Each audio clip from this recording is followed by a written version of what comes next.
Бештен бала туды, өмірге келді шешелеріміз. Сол кезде 100% арақпен той жасады, 100% бәрі арақ ішті.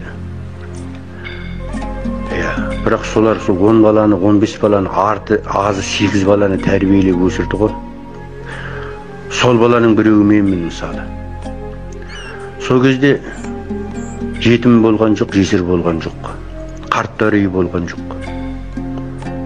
Бір отбасы ажырасып жатса, беттерін жымшып ұят болды ау деп, соны қосып, соны адам қылуға тырысып өліп атты. Сол кезде ешкімде маңдайын сәждеге тигізген жоқ, бір-екі ақсақалдарымыз болған шығар. Арақпен тосайтты. Енді қазір халал деп арақсыз той жасайды, мешітке барып некесін қидырады, бірақ күнде қатын ауыстырып жатыр да талақ деп. Қаншама мешіт бар, қаншама халық маңдайын сәждеге тигізіп құлшылық етіп жатыр. Неге жесір көп? Неге жетім көп? Неге қарттар үйі бар? Мәселе сода да балдарды біздер намысты, кеңпейілді, көреген қылып тәрбиелеуіміз керекті. 500 теңге берсең сауап, 200 теңге берсең сауап деген зат ол. Біздерде қазақта жылу деген бол. Біреуді жоқ болып жатса жылу жинайды. Садақа демейді оны, жылу дейді. Садақаны үйден береді. Жеті атағыңды атап тұрып Құран шығарттырады. Үйіңнен Құран оқытады. Сосын бір жерге бат оқуға барғанда мен өткенде ана Теңелге айттым. Ана Ақмат адағыны оқыңдаршы бірінші, өмірден өтіп жатқан адамды. Сосын ана білсең соның жеті атасын ата. Отырып алып Ақматаны бүктеп қойып, бүткіл пайғамбар мен сахабаны тізіп шығасыңдар. Мен пайғамбар мен сахабаға бат оқуға келдім ба? Әр 5-ші күн сайын, әр күн сайын үйіңнен оқы. Сен бүткіл пайғамбарды ата, сахабаны ата, өзің үйіңді оқы. Біреудің үйіне барып, жоқтау айтып жылап отқанда, біздер бүткіл халық сол адамның артын қайырын сұрап барып отырмыз. Соған батамызды оқиық, Құранымыз дейсін деп. Олар отырып алады да, бүткіл сахаба менен пайғамбарды түгендеп шығады да. Міне қателік осы жерде. Сондықтан да мен ол пайғамбар мен сахабаны әркім өзінің үйінен оқысын. Кімге оқығысы келеді? Сосын балдарды бесіктен белі шықпай жатып, өлімге тәрбиелемеу керек.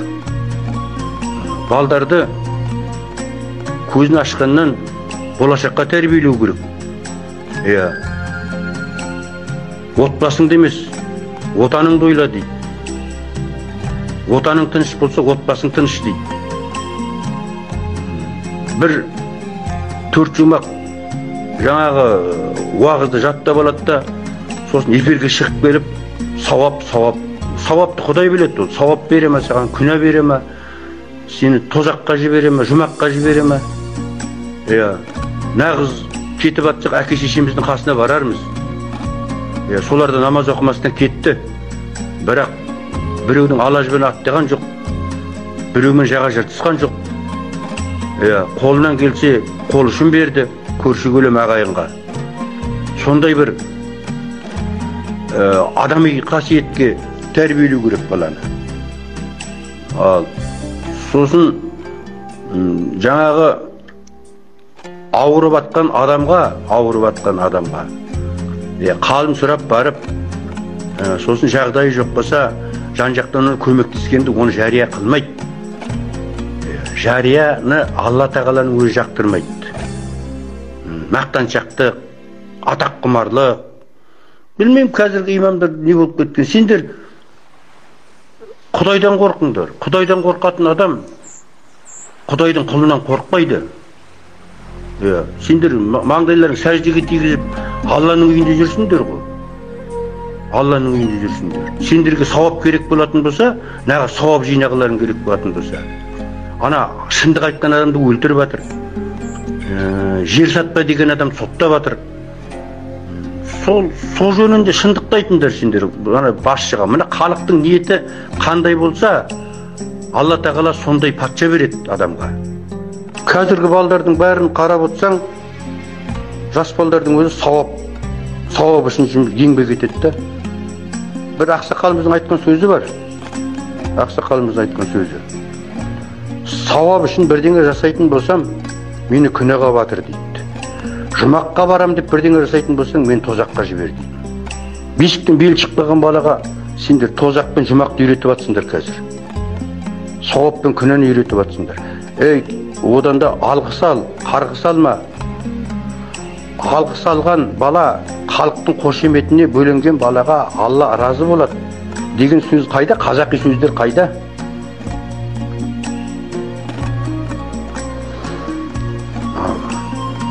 Ашық қалсаң сол, ашық қалсаң сол. Тек сауап жинаңдар, бүйтіп жатыр, сөйтіп жатыр. Шығыңдар эфирге. Жоғарғы айтыңдар билікке. Қазір сол үкіметті халық бағып отыр, керек болатын болса.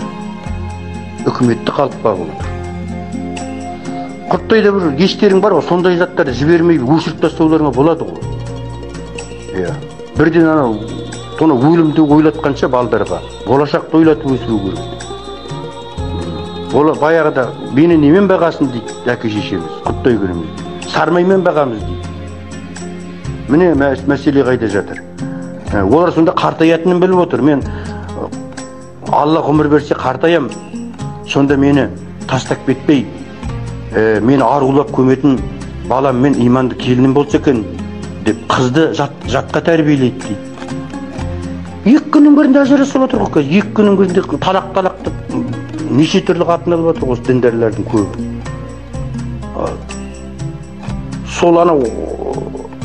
Сол екі араны салыстырыңдар енді мына имамдар. Қайсысы сауап, қайсысы күнә екенін. Сендер ақиқатты айта алмайсыңдар. Ақиқатты. Билікке қарай жағынып, халықты улап, халықтың миын айналдырып, өз естанып жүрген қасқа қазақ бәріне сенгішті. Құрттай балдарға шейін сеніп қалды қазір. Олар болашақты ойлап отқан жоқ, тозақ пен жұмақты ойлап жүр қазір. Кімнің қашан кететіні белгісіз. Түгел сояққа барады бәрі де. Сол кезде Алла тағала өзінің жақсылығы мен жамандығын таразыға салады. Намаз оқымағанның бәрі тозақта жатыр деп есептейсіңдер ме? Күнде Құран бағыштап жатырық біздер. Не үшін бағыштайсың? Біліп істеген, білмей істеген күнәсін кешіре көр. Жандарын жәннаттан қыла көр деп. Пенденің сұрағанын Алла береді десе, сол намаз оқымай, ниеті ақ, пейілі кең ата-бабаларымыз, әке-шешелеріміз, оны Құдай біледі қаяқта жатқанын. Ал мен айыпқа бермем, тіпті мұны жаман болып кетті қазір дейтін. Дардай адамдардың соған сенгіш болып қалды да. Намаз ол парыз, оқы жөніңе жүр. Өзің жамандық жасама, қолынан келсе қол ұшыңды бер. Жоққа жүйрік жетпейді. Жақсылық естен кетпейді. Маңдайларын сәждеге дейін Аллах деп. Сендер халықты ұлап атсыңдар, сендер күнәға батасыңдар ертең Алланың алдында. Жібермеңдер бұндайлардың бәрін. Кім білет, өздері беретін. Ағайыны бар, бауыры бар, туысы бар.